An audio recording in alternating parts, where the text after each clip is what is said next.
In Switzerland, another Catholic priest, this time named Ulrich Zwingli, was the leader of the movement towards reform.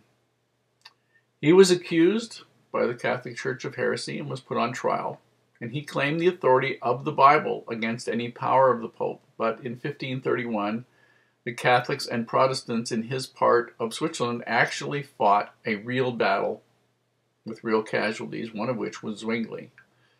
The Catholic soldiers that found his body on the battlefield cut off various parts of it, mutilated his body, his face and whatnot, cut his body up into several pieces and burned it on a pile of manure. So much for brotherly love, understanding, and forgiveness.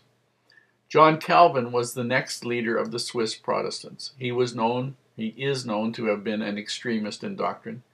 He taught that all mankind were predetermined by God before they were born, before we were born, to be either good or evil. You had no choice in the matter.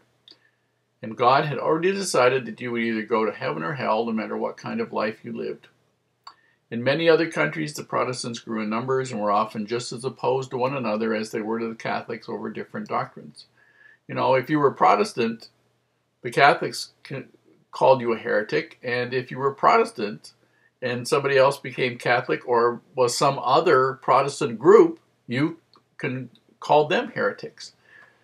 The Protestant revolt forced the Catholic Church finally to see that there needed to be some internal reform. It wasn't something they wanted to do, and it wasn't something they felt they should do, but it was costing them power and money and influence. You know, they had lost so much influence in Europe that they were losing huge amounts of income that the peasants and others would make as gifts to the church for whatever. And the Council of Trent, which started in 1545 and finally ended in 1563, discussed and suggested some reforms, but also demanded absolute obedience to the doctrines of the church as the price for those reforms. Near the end of the 1400s, during the reign of Ferdinand and Isabella in Spain, the Court of the Inquisition, then known as the Holy Office, had been established in Spain. The main purpose of this secret court was to find the people who were responsible for teaching heresy. Now, the church did not want to admit that the heresy was a response to the corruption that the church was such a powerful example of. It had to believe that it was the power of Satan that was somehow from the outside trying to affect people in the Catholic Church. If they'd looked inside and straightened up themselves, they wouldn't have had half the problems they did. A historian named Meyer said this: "The Holy Office, as the tribunal was styled, thus became the instrument of the most incredible cruelty. Thousands of men and women were burned at the stake, and tens of thousands more were condemned to endure penalties scarcely less terrible. They were usually strangled slowly." Queen Isabella, in giving her consent to the establishment of the tribunal in her dominions, was doubtless actuated by the purest religious zeal, and sincerely believed that in suppressing heresy she was discharging a simple and sincere duty and rendering God a good service. She is quoted as saying, however, "In the love of Christ and his maid mother," which is what they were calling Mary, Isabella is quoted as saying, "I have caused great misery. I have depopulated towns and districts, provinces and kingdoms." In other words, whole towns were virtually wiped out, and whole districts, which would be numerous towns, and provinces in Spain, and kingdoms, which would be smaller places in the colonies where they had found, after Columbus had found the New World.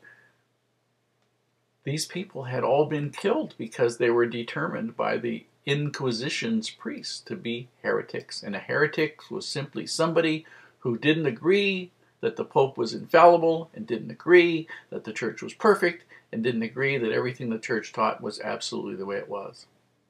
Now, in the 1500s, in connection with the attempted reform in doctrines of the Catholicism and the demand for absolute obedience to Catholic doctrine, the Inquisition assumed, which had existed before, it says in one of the quotes, assumed new vigor and activity, and anything the Catholic Church chose to call heresy meant death to people everywhere the Catholic Church had power or could influence the rulers of countries to agree to them to do whatever they wanted to. Here is a description of what it was like to live in Europe at that time.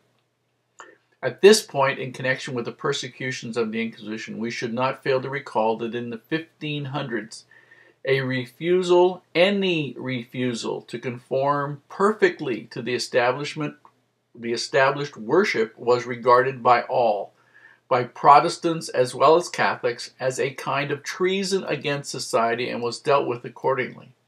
Thus we find Calvin, a Protestant, at Geneva in Switzerland, consenting to the burning of Servetus in 1553 because Servetus published views that the Calvinists thought were heresy. And in England, we see the Anglican Protestants waging the most cruel, bitter, and persistent persecutions, not only against the Catholics, but also against all other Protestants who refused to conform to the teachings of the established Anglican Church, most of which were in a situation of changing, by the way, and are very different now in some cases than what they were then.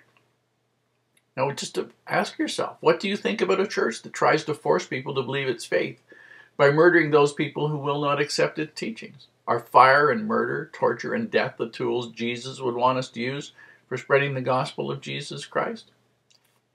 The early church, and we're talking in the time of the apostles now, suffered persecution from pagan enemies, but the persecutions committed by the apostate Catholic and Protestant churches were far worse on the Christians than had been the case by the pagans persecuting the Christians.